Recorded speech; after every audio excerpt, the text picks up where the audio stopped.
Hey Fixer, this is Sophie here at the Fix Studio. As you know, we like to make sure you move better, you perform better, so that you're adventure ready. So, today I wanted to go over a quick little 10-minute warm-up, perfect for cyclists, definitely before you go on a ride outside, but especially these times when it gets a little cooler, we're on the trainer, it's a great way to kind of get ready. Basically, roughly 10 minutes so you can carve that time.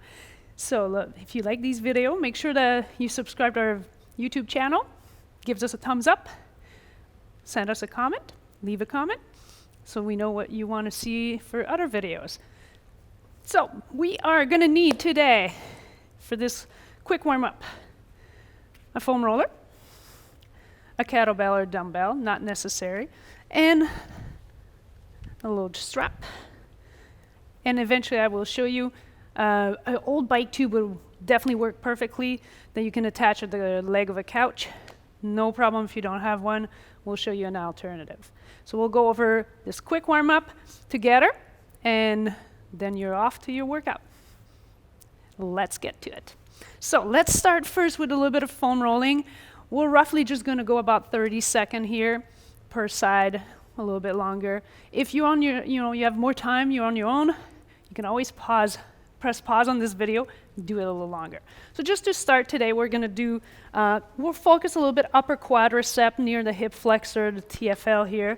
So we're going to get on our stomach, put the foam roller right in the upper quadricep, and like I said, we're roughly going to go about 30 seconds, kind of up and down, moving up, and just finding those little hot spot. We can lean a little bit to the outside, so that you can feel a little bit, like I said, this TFL, upper quads. If you want, you can go definitely explore further down on the quadricep. We just want to downtone these muscles a little bit before we get going with some stretch. Good. So, time's up on this side. Feel free to go longer, pause this video. Same thing here. I'm applying enough pressure that I feel a little discomfort, but not painful. My breath is not changed.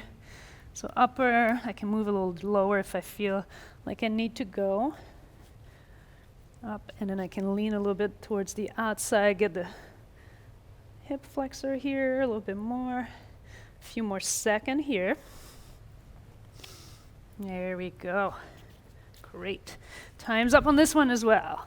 Make sure you go a little longer if you want, or even further later after your workout.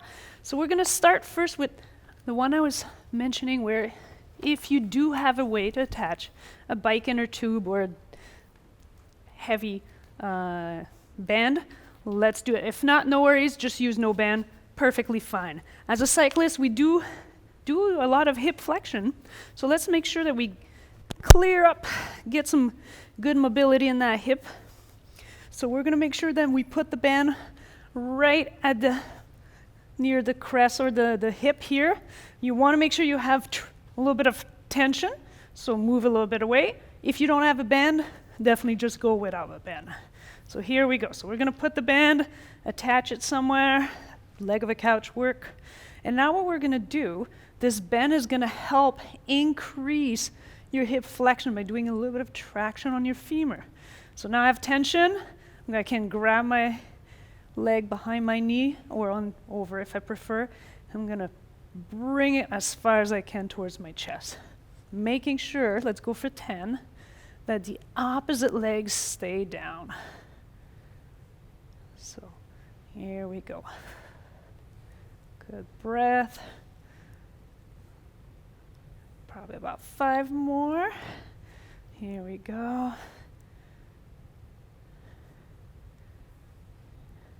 So really important, this hip flexion for us cyclists and also runners. But also we want to make sure that if we lack that hip flexion, then the back doesn't take the uptake, so work on your hip flexion. So here we go. We're going to switch. Same thing, put it at the base of your femur or at the head, near the head of the femur. Grab your knee. This one I'll put my hands behind. Here we go. Knee towards the chest. Let's go for 10 reps. Could always go longer if you feel like it. Let's go up. But making sure also we keep the opposite leg down. Don't let it lift. Good. Let's go for 5 more. Great.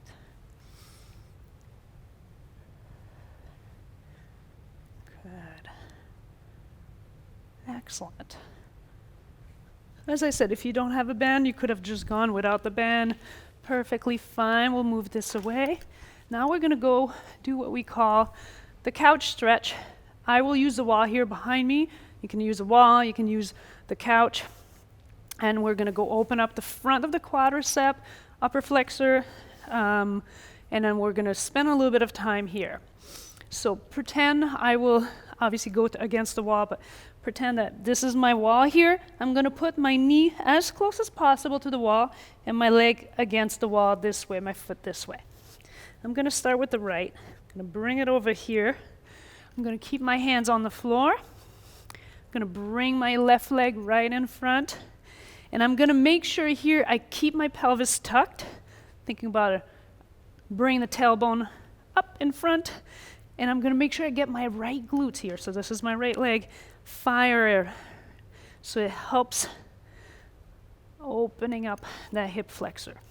So we're roughly going to spend here 30 seconds just doing some little lean forward, opening, feeling the stretch in the front. As I said, making sure we feel the glute firing up. Let's go for another 20 seconds here. Opening up. A little trick, if you feel like you're it's a little too much for you, bring the floor a little closer to you so you can use the foam roller, put your hands here. So keep opening up. A few more seconds. Here we go. Let's switch. So same thing here. I'm going to go and bring my knee, put my leg against the wall. I'm going to bring the leg up in front. If I feel like I need to have the floor a little closer to me, I can use the foam roller. I can keep my hands down. Here we go. We'll go for 30 seconds here. Same thing. Opening up the front. Making sure I tuck my pelvis under. Get my glute fired up here. If we don't have enough hip extension here, opening up in the front, these glutes can't work. Good. Keep going. A few more seconds here. Opening up, leaning forward in that hip. Good. Time's up. Excellent. As always, you can always keep going a little longer. So next one, let's keep doing a little bit of opening in the front here in the hip flexor. We're going to go in a half kneeling position.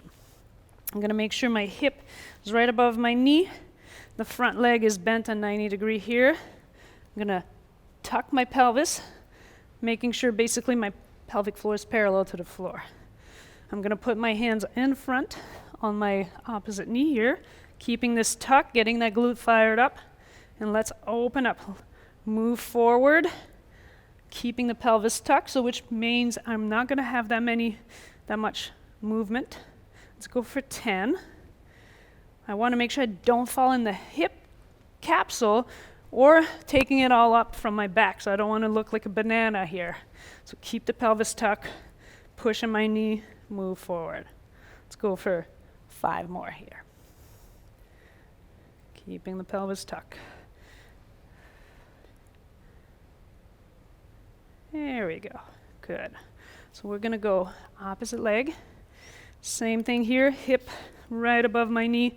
Tuck my pelvis. Hand interlace here. Pushing my knee, keeping my ribs down, my pelvic floor parallel to the floor. Here we go. 10 of these. So making sure, get a good stretch in the front. Good. About 5 more.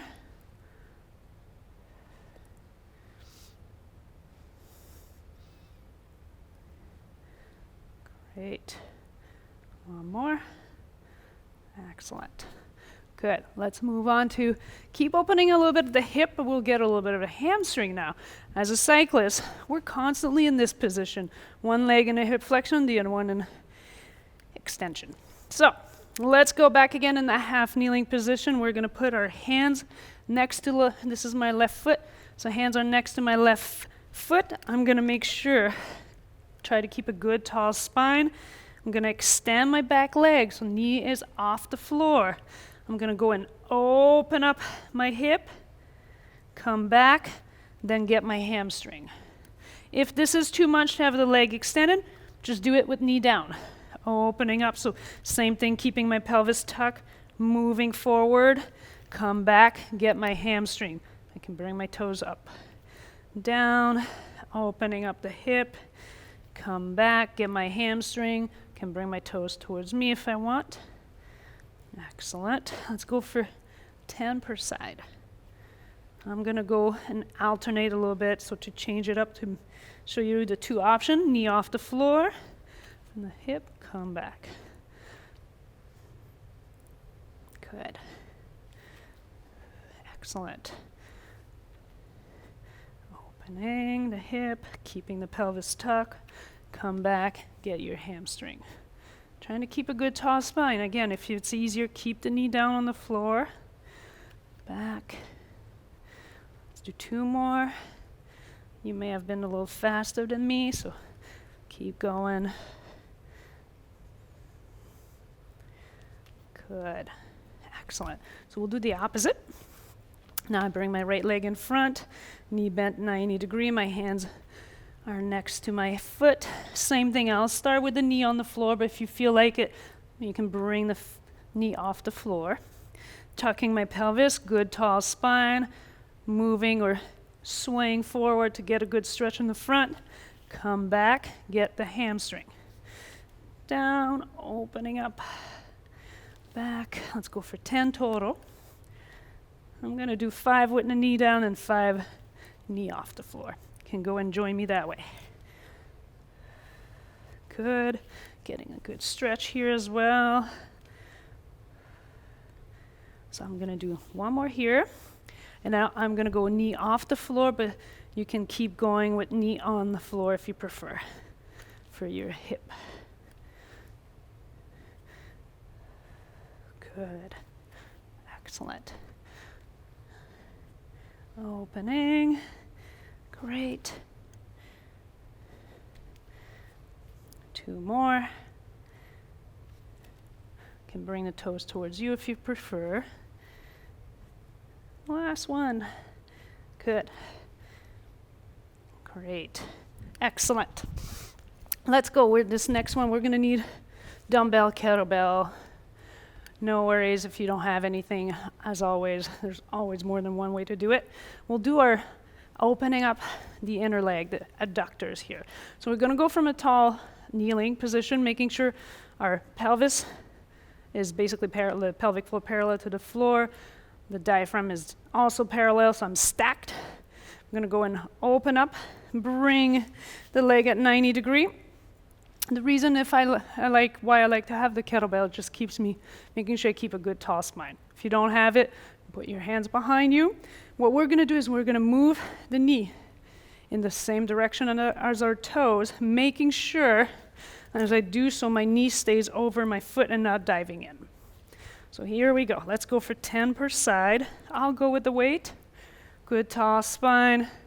Opening up here. Inner. Good. Keeping a good tall spine. Let's go for 5 more.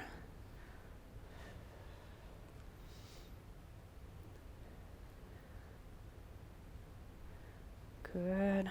2 more. Should feel the good stretch here. Excellent. We'll switch. Here we go. Same thing here, thinking about 90 degree. Knee are staying over the foot. Here we go. Opening up. Let's go for 10. Just going as far as we feel like we are in control as well. Keeping a good arch up. Good. 5 more.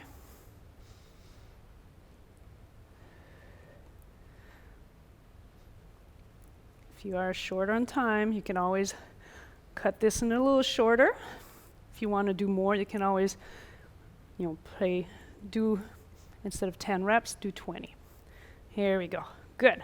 Last one, you guys. We're going to put this away. We're going to do kind of a tripod windmill, which I like as a good warm-up because it's going to give us to get a little bit of hip hinging, which truly cycling, we are hinging at the hip. So I'm going to go tall kneeling, left leg out. So that means my right arm is up. I stack my pelvis, put my left hand down, and I'm going to drive, actually perfect, towards the bike in the corner. I'm going to hinge and back up. Let's go just for 5, exploring the range of motion in our hips, driving the hip back, and it's not a forward lean. Like I said, it's a hinge back. Let's go for one more. You can always go, let's go for one more. Here we go. Excellent. Now we're going to go opposite. Open up. Right arm down near my leg. This one up. I'm going to hinge diagonally. Let's go with these last 5. Good. Good. 2 more. And last one. Excellent. Good work. So as I said, go on and add a few more reps if you want before your workout. This is a great way to get started before you hop on the trainer or you hop on your bike to go right outside. If you like this workout, give us some thumbs up. Subscribe to our channel. Email us if you have any question. Have a good ride.